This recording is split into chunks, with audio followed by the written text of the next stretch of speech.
17% are not. Which shows what I said earlier. They probably think that President Raila Odinga would do even better. We don't know because we didn't ask them, why do you think this 17%? And among those who disapprove, 14% are willing to vote for him. But most, 3/4, 77% are not. Notice that for each, there's 4 or 5% who are undecided. And that percent can make a difference in an election where our numbers show only between 3 and 5% separating Jubilee and NASA in the presidential contest based on which statistical scenario we presented. Percent can make a difference in an election. Of course, that is Tom Wolf during his briefing there while releasing that poll from his organization, which had put President Uhuru Kenyatta slightly ahead of NASA leader Raila Odinga. It had placed Uhuru Kenyatta at 47% compared to Raila's 43%. And during that poll, it came out clear that majority of Jubilee supporters, that is about 75%, have a faith or confidence in the Independent Electoral and Boundaries Commission compared to just 43%. Mark, let me just start with you once again, revisit our topic that we have discussed earlier. We've seen a lot of feedback on Twitter. How reliable are they, the pollsters? To be honest with you, there are a number of things. First of all, a 5% error margin is very, very big, especially when your results are 43 and 47%. You're essentially saying that either they are the same or there's a 10% difference between them if you consider the errors of margin. So number one, in terms of their own accuracy, by their own admission, that number is too huge to make a call.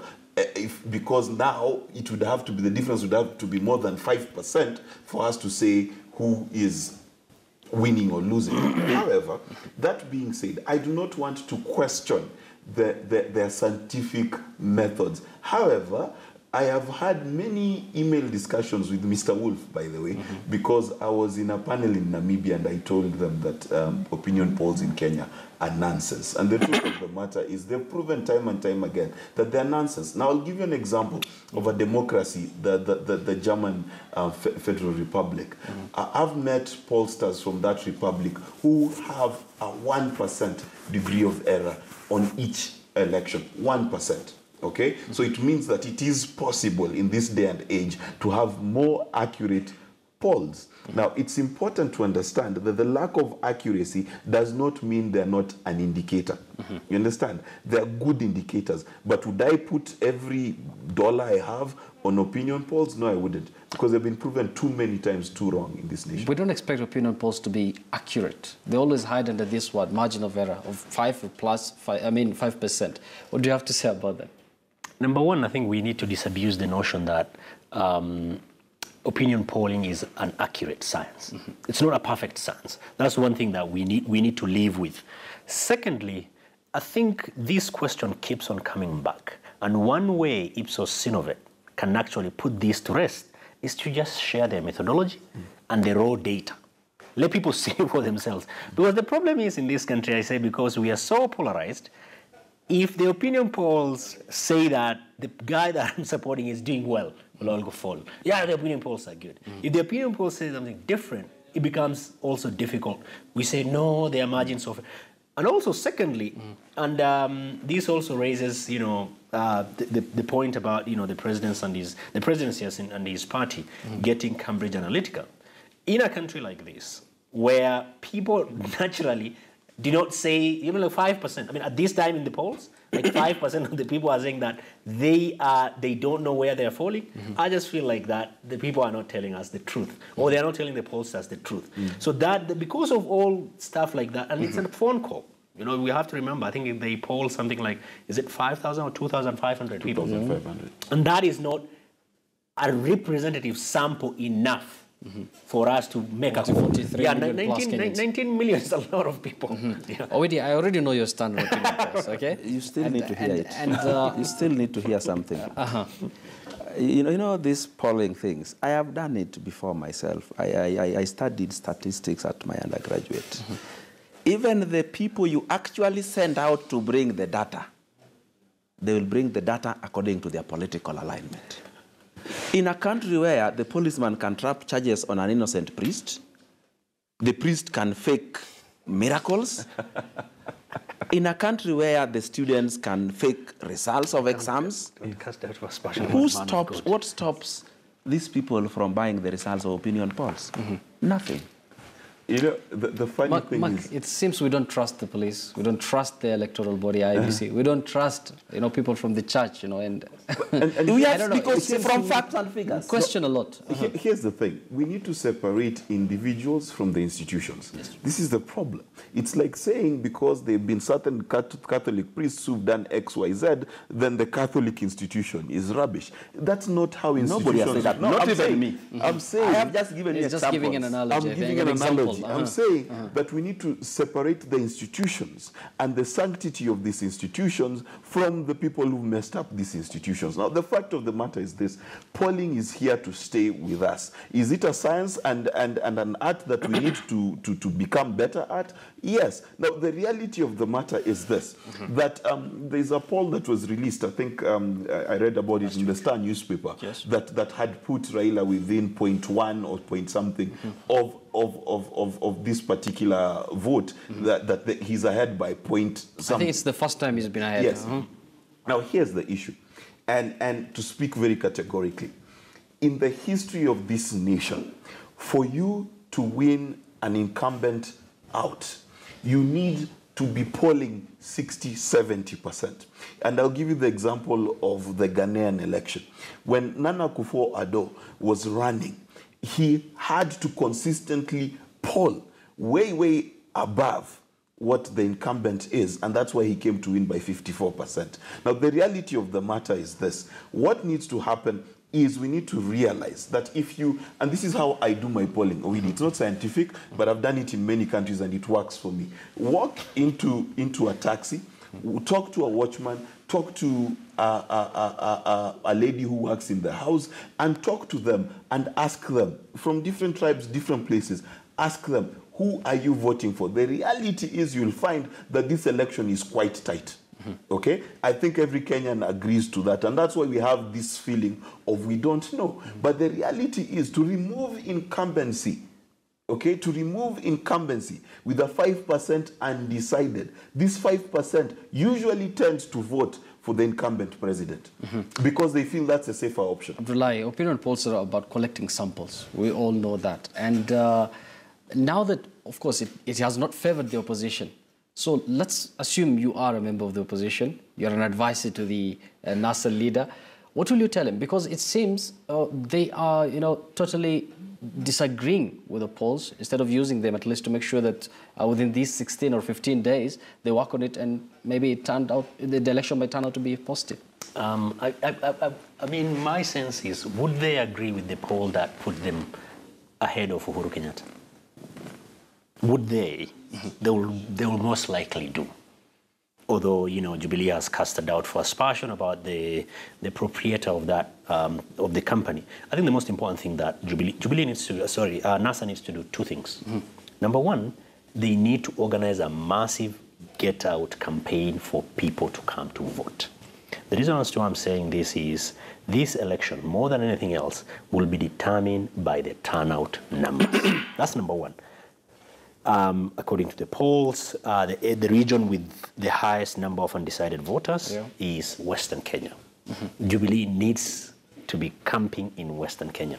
Number two, and this may make me sound like really nasty, but why is Raila Odinga spending time in central Kenya? Chances are that, and this is the same for Uhuru Kenyatta, chances are that these people have already decided. So, in my opinion, Raila Amolo Odinga needs to spend more time in southern part of Kenya, that's the Kenyan coast, southern part of Rift Valley, that is the Maasai area, and North Rift, that is Samburu, Turkana, and Pokot. These areas have got, I think these swing regions have got close to 5 million votes. Anybody who gets over half of that would be standing in a better position. Rather than going around maligning institutions, maligning individuals and saying we are not coming to vote, we are not contesting, I think NASA will be well served for them to start investing time in those swing marginal areas, but also ensuring that in their strongholds, the turnout will be huge. And that is why in central Kenya, the turnout numbers are close to 80. Naturally. Awidi, is NASA spending their energy in the wrong direction? That is what I have just heard from him. And I want to tell you how these campaigns are done. Yes. When you see Raila walk to Kiambu to campaign from there, he simply wants to send a message to the Kikuyu nation. He's not even talking to the people in Kiambu only.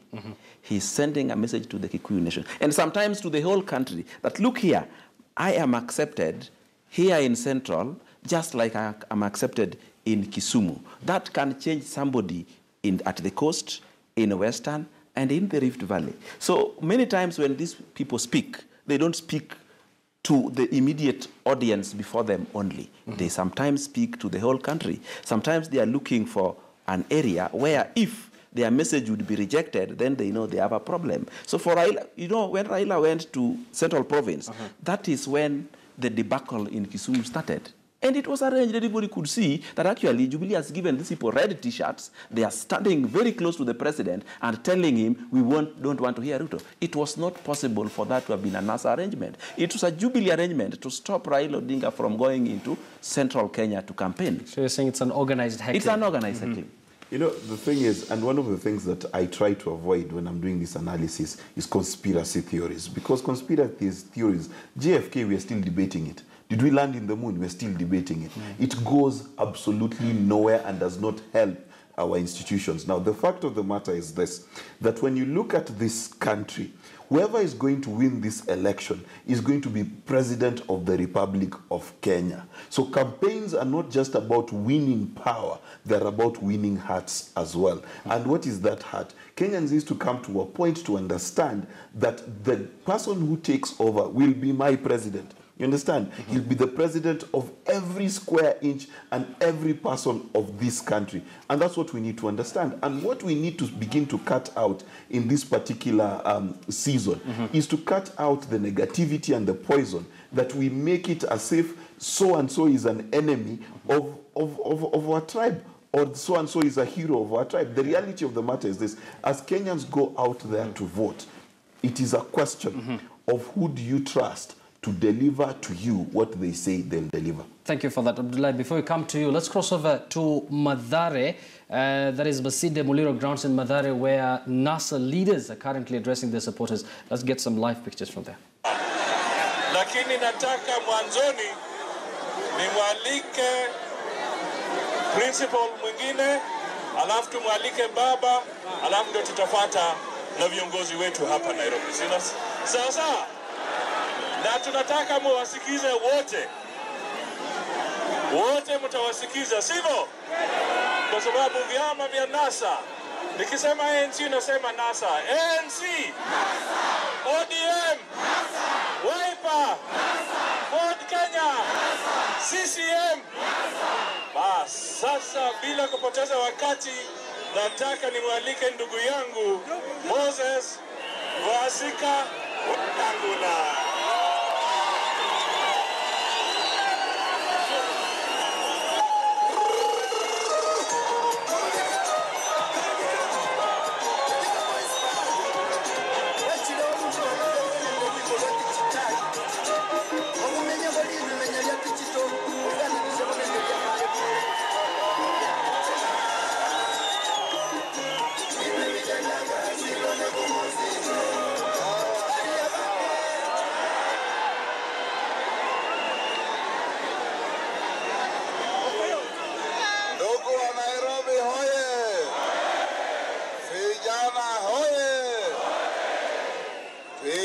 Chenjanga Bindu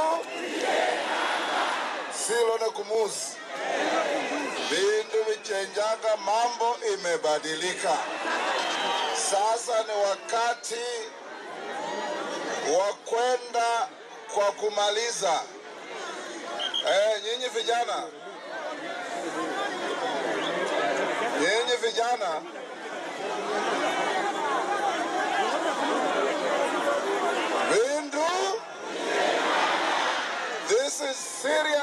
seriousness, this is a presidential campaign rally, hapana ya vijiji. Weka hiyo mabango chini. Vijana, weka hiyo mabango chini. Huu ni mkutano wa rais wa 5 wa Kenya, ambaye ni Raila Amolo. Kwa hivyo hatutaki kuona mabishano ya chini chini sio na maana. This is a presidential campaign rally in Nairobi. Sawa sawa. Tumekuja hapa kuzungumza na ndugu zetu wa hapa Mathare. Tulikuja hapa kwa hii kiwanja, safari ya mwisho tulikuwa hatujaleta candidate. Wakati huo tulikuwa zote tunatafuta huyo msichana mzuri anaitwa tiketi ya NASA. Weta alikuwa ananyemelea, Muzali ananyemelea, Raila ananyemelea, Kalonzo ananyemelea, Aisa Karuta ananyemelea, lakini kama wandugu tukasema mmoja wetu akipata huyu atakuwa ni shemeji. Kwa hivyo hakuna mabishano. Sawa sawa. Ndio sisi tukaweka tamaa yetu chini, tukasema baba atangulie na asukume gurudumu, na sisi nyuma tumemshikilia. Tarehe 8 aweze kuonana na Uhuru Mundu. Tunawaletea salamu za ndugu zetu Aisa Karuto ambaye ako assignment ingine, na deputy president wetu Kalonzo hakufika, ako kwa assignment ingine. Tumekuja hapa tukijua tumekaribia kumaliza safari.